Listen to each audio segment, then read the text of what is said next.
Hello students, welcome back to the channel biology with Poonam Lukhladia. I hope आप सब लोग बहुत अच्छे से होंगे और आपकी स्टडीज भी बहुत अच्छे से चल रही होंगी।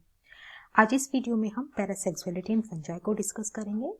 ये टॉपिक हमारी यूनिवर्सिटी एग्जाम और कॉम्पिटिटिव एग्जाम दोनों पॉइंट ऑफ व्यू से बहुत इंपॉर्टेंट है, क्योंकि यूनिवर्सिटी एग्जाम में ये लॉन्ग क्वेश्चन में पूछ लिया जाता है, शॉर्ट नोट्स में पूछ लिया जाता है, और हमारे कॉम्पिटिटिव एग्जाम में हमको 4 फंगल स्पीसीज दी जाती हैं, जिसमें से पूछ लिया जाता है कि कौन सी स्पीसीज पैरासेक्सुअलिटी शो करती है।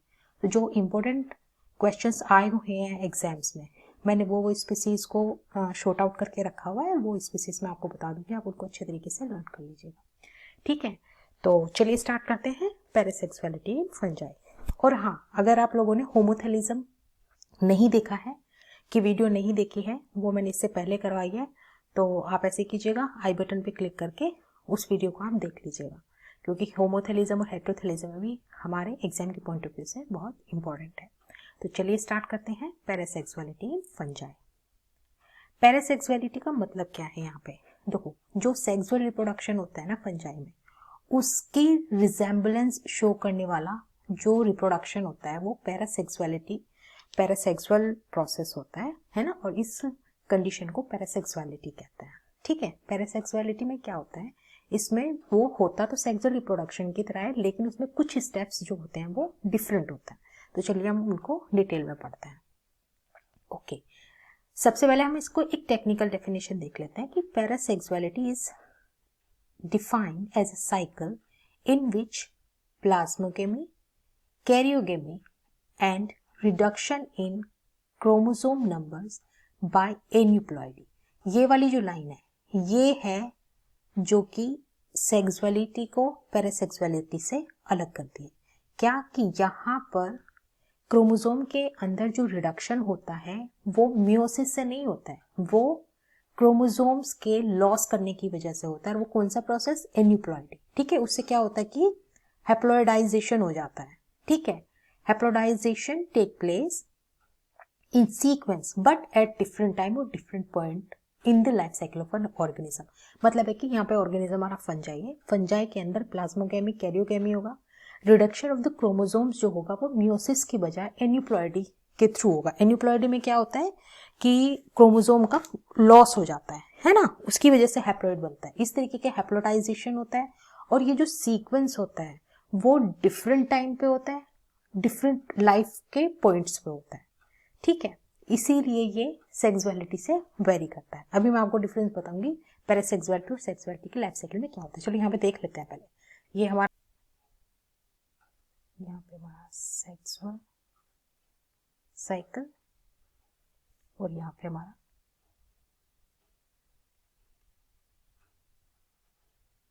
Parasexual cycle. देखो, जो सेक्सुअल रिप्रोडक्शन होता है उसके अंदर साइकिल कैसे चलता है, जैसे कि हमारी 2n जर्म सेल होगी, ये होगा हमारी 2n जर्म सेल। ठीक है, अब यहाँ पे क्या होगा, जर्म सेल है तो यहाँ पे क्या होगा, मियोसिस। यहाँ पे हो गया हमारा मियोसिस। मियोसिस होने के बाद में ये हमारा फर्स्ट मियोसिस हो गया, एम फर्स्ट। ठीक है, इसमें क्या हो जाएगी, क्रॉसिंग ओवर, क्रॉसिंग ओवर। ठीक है, ये तो आप सबको पता होगा।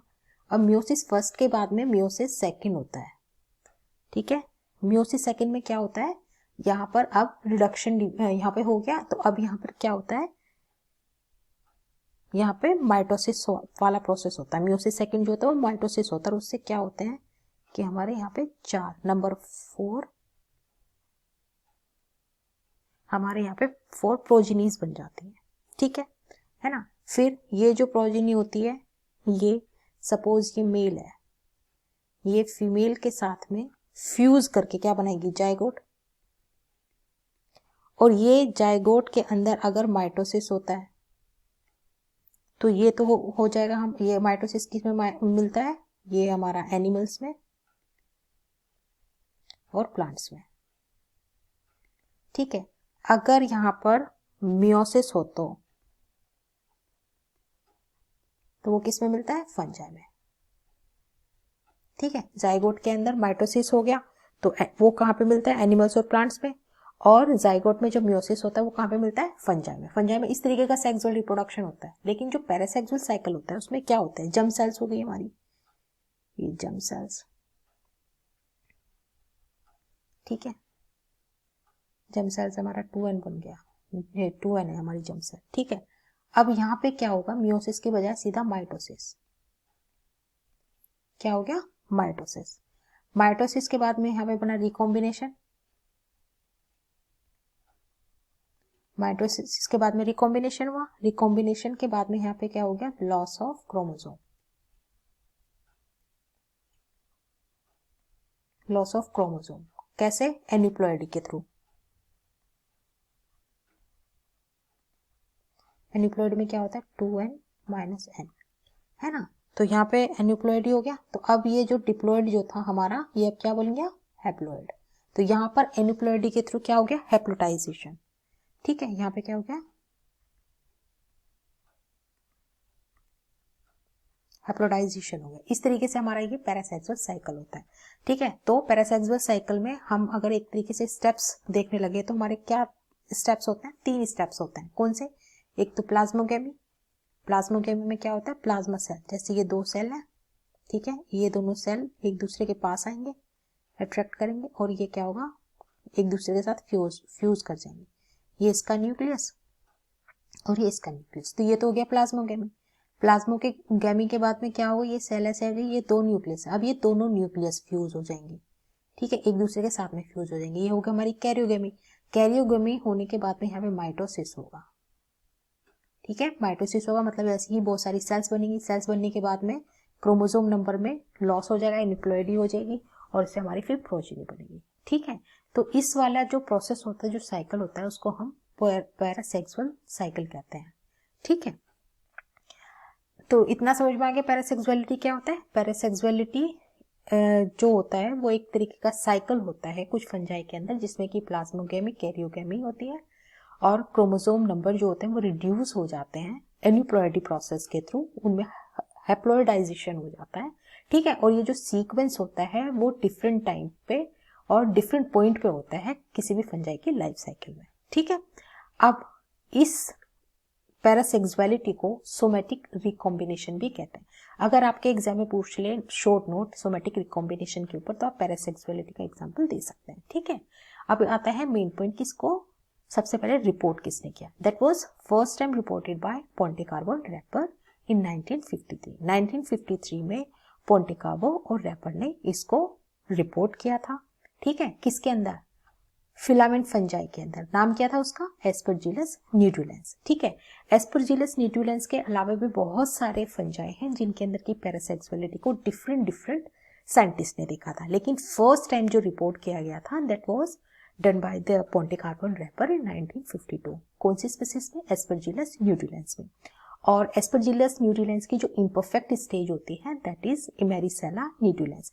अगर आपसे एग्जाम में पूछ लिया जाए कि किस स्पीसीज में फर्स्ट टाइम पैरासेक्सुअलिटी को रिपोर्ट किया गया था और उसमें एस्परजिलस न्यूट्रुलेंस की बजाय इमेरिसेला न्यूट्रुलेंस दिया हुआ हो, तो वो भी सही आंसर है, because it is a imperfect stage of Aspergillus nidulans. अगर आप एस्परजिलस नाइगर या फिर एस्परजिलस या फिर किसी भी फंजाई की परफेक्ट और इम्परफेक्ट स्टेजेस के बारे में जानना चाहते हैं, तो आप मेरी पुरानी जो वीडियोस हैं फंजाई की उसमें देख सकते हैं। वहां पे मैंने डिटेल में समझाया कि परफेक्ट स्टेज और इम्परफेक्ट स्टेज क्या होती है, और फंजाई की परफेक्ट स्टेज में क्या नाम होता है, इम्परफेक्ट स्टेज में क्या नाम होता है, ठीक है। तो आप वहां से देख लीजिएगा। तो आपको यहाँ पर मेन क्या दिमाग में रखना है कि फर्स्ट टाइम पोंटेकार्वो और रैपर ने 1952 में पैरासेक्सुअलिटी के बारे में रिपोर्ट किया था, बताया था, और उन्होंने फर्स्ट टाइम जो पैरासेक्सुअलिटी देखी थी वो एस्परजिलस न्यूट्रुलेंस में देखी थी।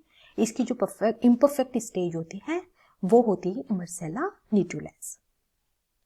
इमेरिसेला न्यूट्रुलेंस भी हमारा सही आंसर है अगर हमें एस्परजिलस न्यूट्रुलेंस नहीं दिया हुआ तो, ठीक है। अब जो पैरासेक्सुअलिटी होती है इसको नॉन सेक्सुअल मैकेनिज्म होती है, ठीक है, जहां पर कि कोई भी जेनेटिक मटेरियल जो होता है वो ट्रांसफर होता है विदाउट मियोसिस। सेक्सुअल रिप्रोडक्शन में मियोसिस होता है, लेकिन इसमें मियोसिस नहीं होता, जैसे कि मैंने आपको यहाँ पे बताया। देखो यहाँ पे मियोसिस फर्स्ट हुआ, यहाँ पे मियोसिस सेकंड हुआ, और हमारे यहाँ पे फंजाई हो गया।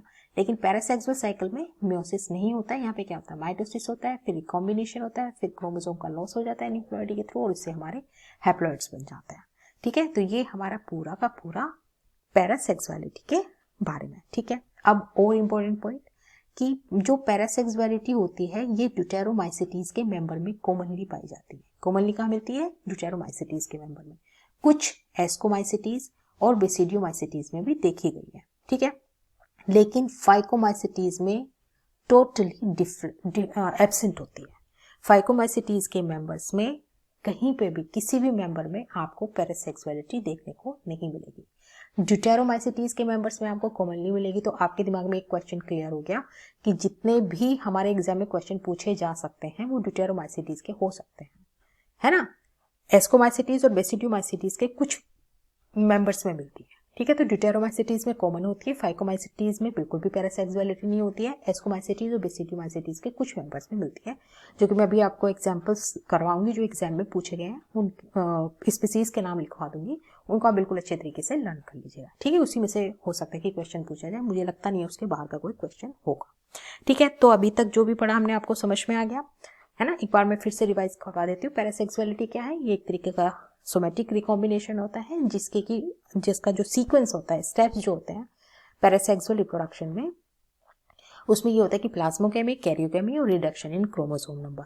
और जो क्रोमोसोम नंबर में रिडक्शन होता है that is through aneuploidy. Aneuploidy से क्या होता है? उसके अंदर हैप्लोटाइजेशन हो जाता है।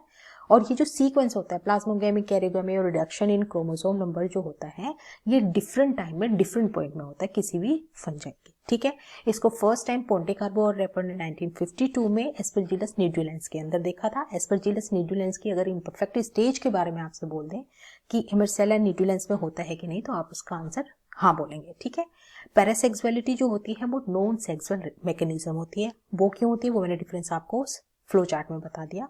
तो अगर आपसे ये कहा जाए कि parasexuality is a non sexual mechanism of transferring genetic material without meiosis, हाँ जी, इसमें मियोसिस नहीं होता है, जेनेटिक मटेरियल ट्रांसफर हो जाता है। पैरासेक्सुअलिटी की 3 मेन स्टेजेस होती हैं, स्टेप्स होते हैं, plasmogamy, karyogamy and reduction in chromosome number. सबसे ज्यादा कॉमन जो क्लास है हमारी, सबसे ज्यादा ये कॉमन ये ड्यूटेरोमाइसिटीज के मेंबर्स में मिलते हैं। एस्कोमाइसिटीज और बेसिडियोमाइसिटीज के कुछ मेंबर्स हैं जिनमें कि हमें पैरासेक्सुअलिटी देखने को मिलती है। और फाइकोमाइसिटीज के मेंबर में टोटली एब्सेंट होता है पैरासेक्सुअलिटी। ठीक है, अब इसके अंदर जो कुछ इंपॉर्टेंट पॉइंट्स हैं हम उनको पढ़ लेते हैं। ठीक है, इसके अंदर जो इंपॉर्टेंट स्टेप्स होते हैं, तो सबसे पहला स्टेप क्या होता है हमारा इंपॉर्टेंट पॉइंट का, जो हमारा सबसे पहला स्टेप है, step important points, important points. Important points में क्या है हमारा? सबसे पहला है फॉर्मेशन ऑफ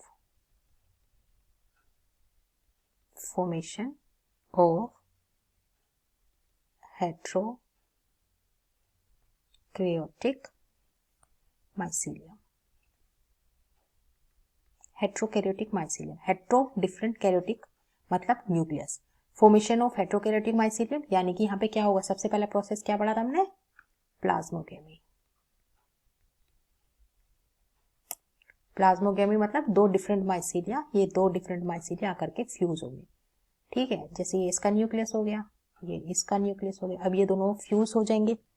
ठीक है, ये हमारा स्ट्रेन ए हो गया और ये हमारा बी हो गया। अब ये दोनों फ्यूज कर गए, अब फ्यूज कर जाएंगे तो हमारे पास इस तरीके से माइसीलियम आएगा, ये और ये। ठीक है, हेट्रोकैरियोटिक माइसीलियम का फॉर्मेशन हो गया, ये हमारा फर्स्ट स्टेप हो गया। ठीक है, अब ये जो फ्यूजन होता है इसके लिए हम कनेक्शन के लिए हम एक और टर्म यूज करते हैं, वो क्या है? एनेस्टोमोसिस। इस प्रोसेस को क्या बोलते हैं? एनेस्टोमोसिस। एनेस्टोमोसिस मींस कनेक्शन, दो माइसीलिया, दो डिफरेंट स्ट्रेन के माइसीलिया फ्यूज करके हेट्रोकैरियोटिक माइसीलियम बनाते हैं थ्रू द एनेस्टोमोसिस। ठीक है, अब ये हेट्रोकैरियोटिक माइसीलियम हमारा बन गया और इसके अंदर दो न्यूक्लियस है, ये स्ट्रेन ए का है और ये स्ट्रेन बी का है। आगे बात समझ में। अब सेकेंड स्टेप क्या होगा? सेकेंड स्टेप होगा हमारा यहाँ पे न्यूक्लियर फ्यूजन। न्यूक्लियर फ्यूजन यानी कि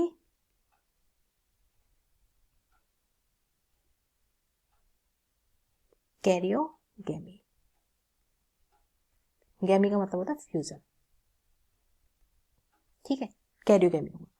अब यहाँ पर क्या होगा, इनके अंदर न्यूक्लियस जो है वो फ्यूज कर जाएंगे, ठीक है। जैसे ये न्यूक्लियस थे, अब ये अलग अलग न्यूक्लियस पड़े हुए हैं और इनके अंदर अब फ्यूजन होगा। अब फ्यूजन होने के बाद में यहाँ पर हमारे पास 5 पॉसिबिलिटीज आती हैं, जिसमें कि कुछ न्यूक्लियस तो फ्यूजन नहीं शो करेंगे लेकिन कुछ फ्यूजन शो करेंगे, ठीक है। कौन कौन से जो न्यूक्लियस फ्यूजन नहीं शो करेंगे, जो कि हैप्लॉइड न्यूक्लियस होंगे, हैप्लॉइड न्यूक्लियस। हैप्लॉइड न्यूक्लियस कौन सा, एक तो हमारा ए हो गया और एक हमारा बी हो गया। अगर हमारे पास ये हैप्लॉइड न्यूक्लियस है तो ये फ्यूज नहीं करेंगे। अगर हमारे पास डिप्लॉयड न्यूक्लियस है, डिप्लॉयड न्यूक्लियस में हमारे पास हेट्रोकैरियोटिक भी, हेट्रो भी हो सकता है, हेट्रोजाइगस हो सकता है और होमोजाइगस भी। होमोजाइगस हमारे हेट्रोजाइगस, जाइगोट। हेट्रोजाइगस जो होंगे वो होंगे हमारे ये जैसे ये एक ए ऐसे, मतलब आधा न्यूक्लियस उसके अंदर ए का होगा और आधा न्यूक्लियस उसके अंदर बी स्ट्रेन का होगा, ठीक है। ये फ्यूजन शो करेगा। और होमोजाइगस, होमोजाइगस, होमोजाइगस में कौन सा होगा, होमोजाइगस में हमारे ए ये वाले और बी ये वाले, ये होंगे तो ये फ्यूज करेंगे। मतलब 5 पॉसिबिलिटीज बनेंगी जिसमें से कि जो हैप्लॉइड होंगे दोनों हैप्लॉइड ये फ्यूज नहीं करेंगे, बल्कि जो 3 होंगे हमारे पास, 2 होमोजाइगस और एक हेट्रोजाइगस, इनके अंदर फ्यूजन हो सकता है, ठीक है। तो हमारे पास न्यूक्लियर फ्यूजन इस तरीके से होगा। न्यूक्लियर फ्यूजन हो जाने के बाद में अब मल्टीप्लीकेशन हो जाएगा 5 टाइप के न्यूक्लियस का, ठीक है। ठीक है, आगे इतना समझ में। अब नेक्स्ट पॉइंट पे चलते हैं। हमारा जो थर्ड पॉइंट होगा ये होगा हमारा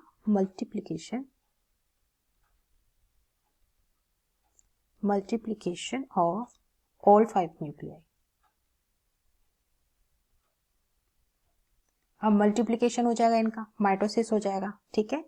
माइटोसिस हो जाने के बाद में अब यहां पर बनेंगे कुछ में रिकॉम्बिनेशंस। ये जो रिकॉम्बिनेशंस बनेंगे कैसे, ये होंगे by occasional mitotic crossing over.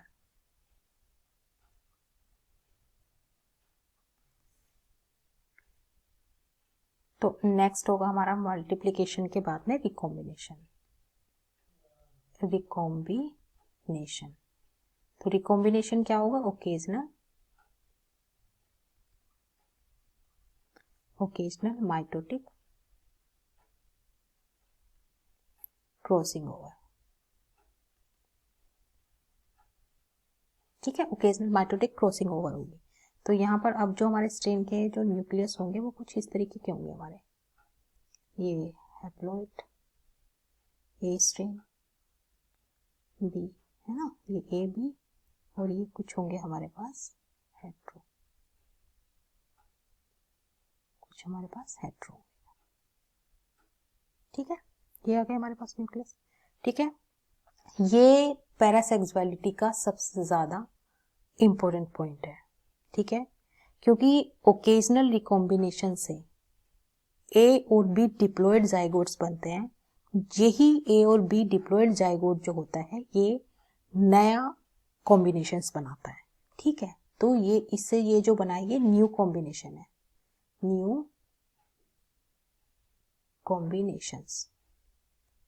Combination काहे का, जीन्स का, ठीक है। यहीं पे हमारा जो नए स्पीसीज डेवलप होंगे, नया न्यूक्लियस बनेगा, नया तरीके का डेवलपमेंट होगा यहाँ पे, है ना। तो यहाँ पे ये न्यू कॉम्बिनेशन बनेगा जीन्स का, ठीक है। ये रिकॉम्बिनेशन जो पॉइंट है यही हमारा इंपॉर्टेंट है, ठीक है। अब हमारा अब ये जो है हमारा ए बी डिप्लॉयड जाइगोट बन गया,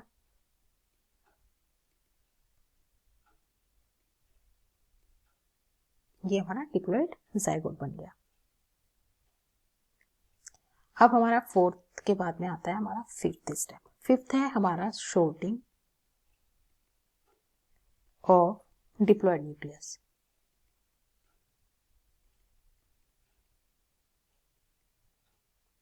अभी यहाँ पर डिप्लॉयड न्यूक्लियस बन गए थे, अब इनकी शॉर्टिंग होगी, ठीक है। अब यहाँ पर डिप्लॉयड न्यूक्लियस में क्या होता है, ये जो हमारे जो नए कॉम्बिनेशंस बने हैं ये कोनिडिया की फॉर्म में डेवलप हो जाते हैं, ठीक है। यानी कि जैसे कि ये हमारे कॉम्बिनेशंस बने तो ये इस तरीके से होंगे, कोनिडिया बना देंगे ऐसे, ठीक है, ऐसे ऐसे। अब हमें शॉर्टिंग कैसे होगी, ये जो बड़े कोनिडिया हैं ये हमारे जाइगोट के हैं, डिप्लॉयड जाइगोट के, न्यू कॉम्बिनेशंस के, ठीक है, और ये हमारे हैप्लॉइड के हैं। चलो एक दो और बना देते हैं, बी वाले, ये हमारे हैप्लॉइड के हैं। तो इस तरीके से इनकी शॉर्टिंग हो जाएगी, ठीक है, कोनिडियाज हमारे यहाँ पे बन जाएंगे। और पहचान क्या होगी, जो बड़े वाले हैं ये हमारे होंगे डिप्लॉयड के, और ये जो छोटे वाले हैं ये होंगे हमारे हैप्लॉइड के, ठीक है। तो इस तरीके से पहचान हो जाएगी कि डिप्लॉयड न्यूक्लियस कौन से हैं, जो बड़े वाले हैं, और हैप्लॉइड न्यूक्लियस कौन से हैं, जो छोटे वाले हैं, ठीक है। अब यहां पर सिक्स्थ स्टेप होगा, वो क्या होगा, ओकेजनल हैप्लॉइडाइजेशन ऑफ डिप्लॉयड न्यूक्लियस। अब हैप्लॉइड न्यूक्लियस, अब वो हैप्लोटाइजेशन हो जाएगा हमारे डिप्लॉयड न्यूक्लियस का। ये जो शॉर्ट आउट कर रहे हैं ना हमारे कोनिडिया, डिप्लॉयड वाले जो कोनिडिया भी शॉर्ट आउट कर रहे हैं, अभी इनके अंदर हैप्लोटाइजेशन होगा, ठीक है, ठीक है। अब हैप्लोटाइजेशन कैसे होगा, ये जो है हमारे हेटेरोजाइगोट, ये शॉर्ट कर लिए ऐसे, ठीक है। अब इनके अंदर क्या होगा, इनके अंदर होगा रिपीटेटिव माइटोसिस। क्या होगा, रिपीटेड माइटोसिस, ठीक है। माइटोसिस डिवीजन होगा, माइटोसिस डिवीजन के में क्या हो जाएगा, रैंडम लॉस हो जाएगा, रैंडम लॉस ऑफ क्रोमोसोम। अब रैंडम लॉस हो जाने की वजह से यहां पर अब क्या बनेंगे, हैप्लॉइड्स बन जाएंगे, रैंडम लॉस होगा और उससे हैप्लॉइड्स बन जाएंगे, ठीक है। अब वो जो हैप्लॉइड्स बनेंगे वो ये वाले बनेंगे, इनके बनेंगे न्यू कॉम्बिनेशन से, ठीक है। अब आई बात समझ में, क्या हुआ, मल्टीप्लीकेशन हो गया न्यूक्लियस का, मल्टीप्लीकेशन होने के बाद में यहाँ पे रिकॉम्बिनेशन हो गया। अब रिकॉम्बिनेशन हो जाने के बाद में जो हैप्लॉइड है, जाइगोट हैप्लॉइड है, diploid A B diploid zygote जो है, ये हमारे मेन काम क्या है, क्यों, क्योंकि ये नए कॉम्बिनेशंस बने हैं। अब इन नए कॉम्बिनेशंस को पहले शॉर्ट आउट कर लेंगे, शॉर्ट आउट कर लेने के बाद में उनके अंदर क्या हुआ है, शॉर्ट आउट करने के बाद में जो हमारे डिप्लॉयड जाइगोट्स हैं इनके अंदर रिपीटेटिव माइटोसिस डिवीजन होगा। माइटोसिस डिवीजन होने के साथ साथ में क्या होगा कि रैंडमली यहाँ पे क्रोमोसोम्स का लॉस हो जाएगा, और जब क्रोमोसोम का लॉस होगा उससे क्या बनेंगे, ये हैप्लॉइड्स बनेंगे। लेकिन ये है कौन से वाले, ए बी डिप्लॉयड जाइगोट वाले, ठीक है। अब ये हैप्लॉइड में कन्वर्ट हो जाएंगे, ठीक है। इस तरीके से हैप्लॉइड में कन्वर्ट हो जाने के बाद में अब ये जो हैप्लॉइड्स हैं, ये हैप्लॉइड्स अब क्या बना लेंगे, कोनिडिया। कोनिडिया कैसे बन जाएंगे, वे हैप्लॉइड न्यूक्लियस वाले, हैप्लॉइड न्यूक्लियस, न्यूक्लियाई है जिनके अंदर हैप्लॉइड न्यूक्लियाई है। और हैप्लॉइड न्यूक्लियाई कौन से वाले हैं, ए बी कॉम्बिनेशन वाले, ठीक है। और इससे हमारा हैप्लॉइड न्यूक्लियस, हैप्लॉइड माइसीलिया बनेगा, हैप्लॉइड माइसीलियम बनेगा। और ये हैप्लॉइड माइसीलियम कैसे प्रोड्यूस हुआ है, बाय पैरासेक्सुअल प्रोसेस, ठीक है। तो इस तरीके से हमारा ये पैरासेक्सुअल साइकिल पूरा हो जाएगा, ठीक है। आगे बात समझ में इतना। तो पैरासेक्सुअल साइकिल का जो स्टेप है वो मैं एक बार फिर से आपको समझा देती हूँ। उसमें क्या होगा, सबसे पहले हेटेरोकैरियोटिक माइसीलियम बनेगा, दो डिफरेंट स्ट्रेन्स के अंदर प्लाज्मोगेमी हो जाएगी, और प्लाज्मोगेमी होने से यहाँ पर एक ही सेल के अंदर दो न्यूक्लियस आ जाएंगे। अब ये दोनों न्यूक्लियस फ्यूज करेंगे, फ्यूज करने के बाद में यहाँ पर जो मेन हेट्रोजाइगस डिप्लॉयड न्यूक्लियस होगा वो हमारा मेन काम का है। क्यों? क्योंकि वही है जो कि नए रिकॉम्बिनेशंस को बनाएगा। अब ये जो नए रिकॉम्बिनेशंस हैं, ये इन रिकॉम्बिनेशंस को शॉर्ट आउट कर लिया जाएगा। वो शॉर्ट आउट कैसे करेंगे कि जो डिप्लॉयड AB डिप्लॉयड जाइगोट होंगे वो बड़े होंगे, ठीक है। अब ये जो बड़े वाले AB डिप्लॉयड जाइगोट्स हैं, इनके अंदर रिपीटेटिव माइटोसिस डिवीजन होगा। माइटोसिस होते टाइम में रैंडमली क्रोमोसोम का लॉस हो जाएगा, जिससे कि इसके अंदर हैप्लोटाइजेशन हो जाएगा। और हैप्लोटाइजेशन हो जाने के बाद में जो कोनिडिया जो बाद में डेवलप होगा, उससे जो माइसीलियम डेवलप होगा वो हैप्लॉइड होगा। और ये हैप्लॉइड कैसे डेवलप हुआ है? By the process of parasexual process, parasexual cycle, ठीक है। तो ये हमारा पैरासेक्सुअल साइकिल के बारे में आज हो गया, ठीक है। पैरासेक्सुअल साइकिल में आपको समझ में आ गया होगा कौन कौन सा प्रोसेस होता है। प्लाज्मोगेमी, कैरियोगेमी और रिडक्शन इन क्रोमोसोम,